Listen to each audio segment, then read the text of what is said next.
안녕하세요. 저는 김선숙이라고 합니다. 예. 되게 쑥스럽네요. 네, 20살 간 넘어 예수를 믿고 오직 한 길인 주님만 바라보면서 온다고 왔습니다.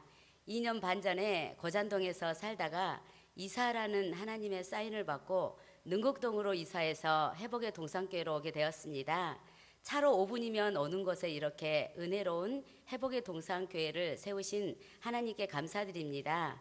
하나님이 이사하는 사인을 주신 그 시기와 회복의 동산교회의 그 개척하는 시기가 일치함을 보았을 때 하나님의 놀라운 일하심과 역사하심을 체험하게 되었습니다.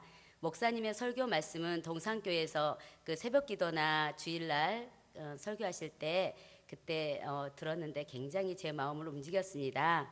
그 동산교회에 와서 목사님의 설교는 말씀으로 풀어가셔서 참 좋았습니다.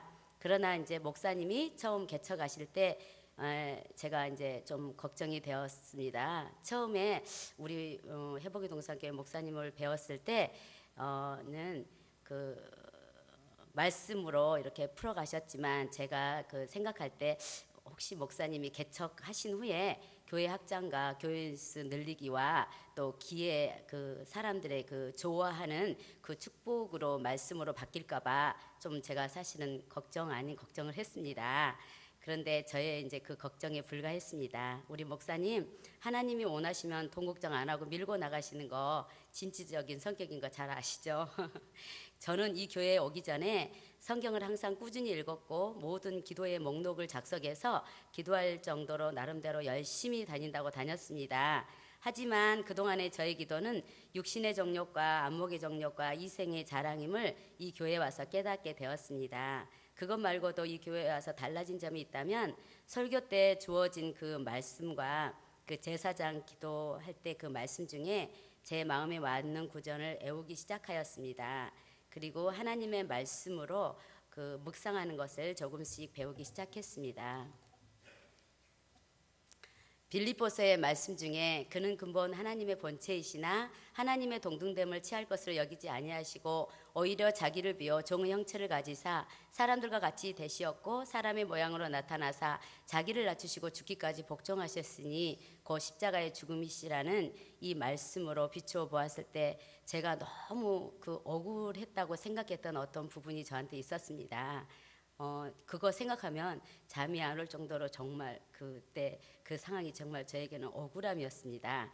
그런데 그 말씀에 그 비추어졌을 때 자기를 낮추시고 죽기까지 복종하신 그 예수님의 그 사랑을 제가 생각했을 때 저는 그게 그 사랑에 비하면 전혀 억울한 게 아니었습니다. 그래서 제가 이 말씀을 깨닫기까지는 이 말씀을 계속 외우면서 구석에 앉아서 주여 제가 정말 너무 억울합니다. 제가 그렇게 말씀을 했을 때 하나님이 이 말씀을 저에게 주셔서 네가 정말 그게 억울하냐? 나는 너를 위해서 죽기까지 십자가에 못 박혔다라는 그것을 인정하면서 주여 제가 억울한 건 정말 억울한 게 아닙니다라고 그렇게 말씀드렸습니다. 그리고 로마서에 우리에게 주신 성령으로 말미암아 하나님의 사랑이 우리 마음에 부은 바 됨이니 이 말씀으로 인하여 저는 도저히 사랑할 수 없은 사람이 있었습니다.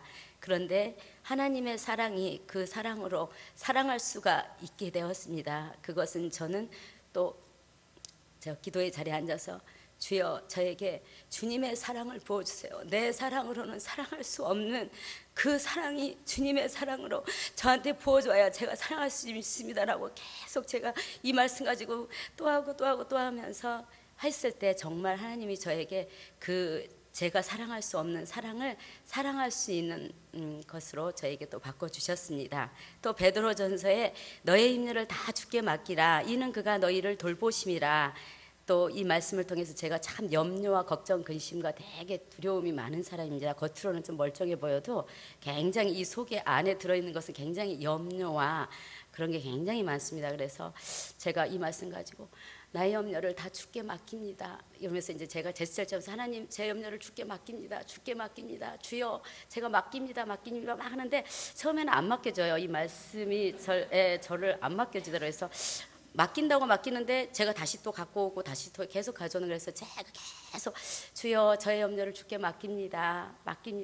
계속 이제 제가 그렇게 했을 때 제 그 안에 들어있는 제 생각과 이런 것을 전부 바꾸기 시작했습니다. 그래서 정말 그 염려가 올 때 너희 염려를 다 주께 맡기라. 이는 그가 너희를 돌보심이라.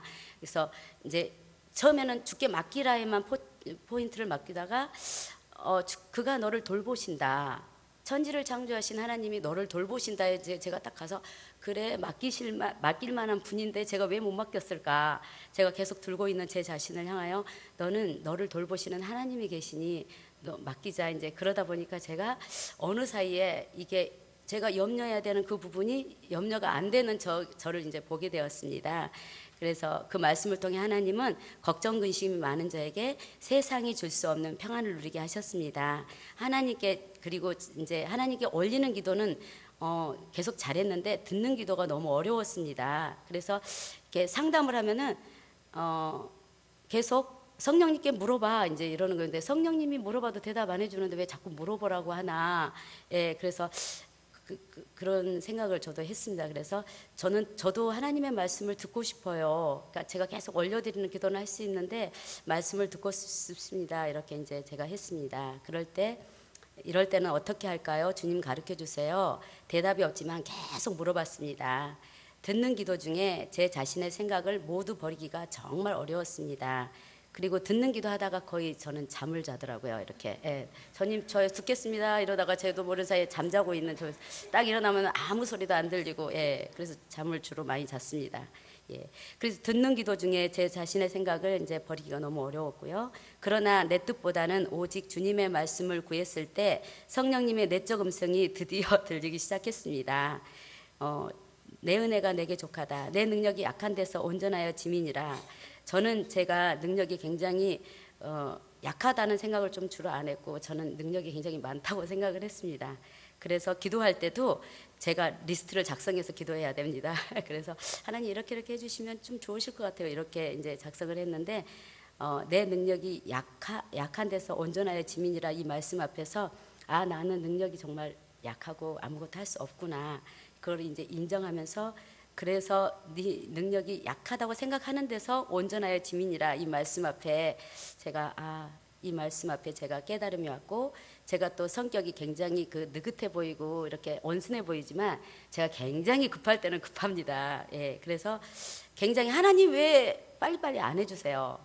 예, 늘 하나님 앞에 하나님 왜 빨리빨리 안 해주세요.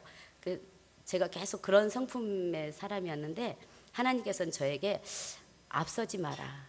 그래서 계속 제가 또 앞서는 거예요. 하나님 왜 이거 안 해주? 이렇게 하다가 앞서지 마라. 거기에 제가 이제 내가 앞섰구나. 아직 또 하나님이 하시는데 제가 앞서서 제 일을 제가 이제 행하는 그 모습을 보면서 하나님, 예, 제가 앞서지 않겠습니다. 예, 그리고 또 어떤 근심 염려를 제가 합니다. 왜냐하면은 앞서기 때문에, 하나님보다 제가 앞서기 때문에 염려 속에 퐁 빠졌을 때 앞서지 마라 그랬지 하나님이.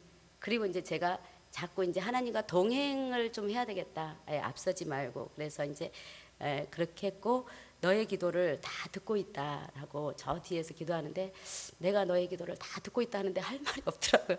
제가 하나님이 내 기도를 안 들어주는 것 같아서 계속 올렸는데, 난 너의 기도를 듣고 있다라는 말씀 앞에서 하나님이 진짜 듣고 계시는데 내가 또 그렇게 했구나. 이제 그렇게 됐고요.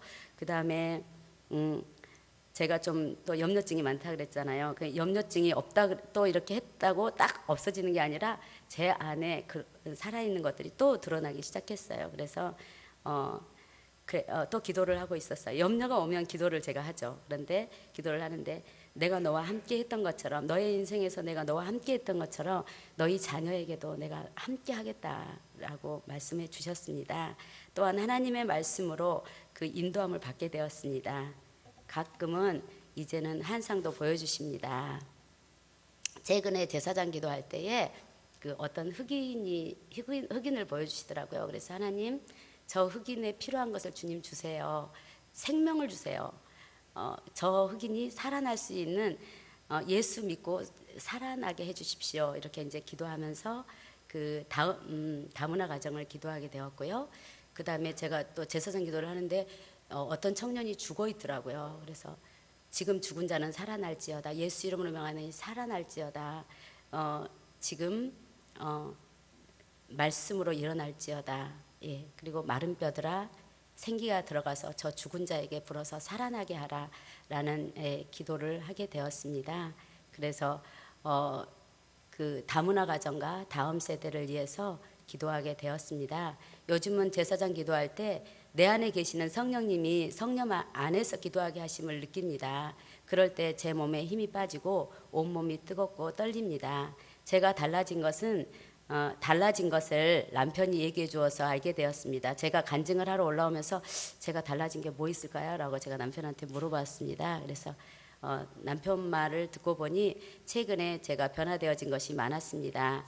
남편과 자녀들을 볼 때 하나님의 형상으로 지음받은 그 자체로 사랑하게 되었습니다. 내 뜻대로 하지 못하고 따라오지 못하는 가족들에게 야단치기보다는 다름을 인정하고 현재 있는 모습 그대로를 사랑하게 되었습니다. 저의 성급하고 다혈질적인 성격을 하나님은 다듬어 가셨습니다. 하나님께서는 제 힘으로는 도저히 헤쳐나갈 수 없는 상황을 만드셨고 그런 상황을 통해서 제가 할 수 있는 것은 기도밖에 없었습니다. 제가 기도와 말씀으로 신앙과 인격이 변화하자 저희 가족이 다 달라졌습니다. 그렇게 행하신 주님을 감사합니다. 나의 성품과 우리 가족을 변화시킨 하나님께 영광과 찬양을 드리며 간증을 마칩니다. 감사합니다.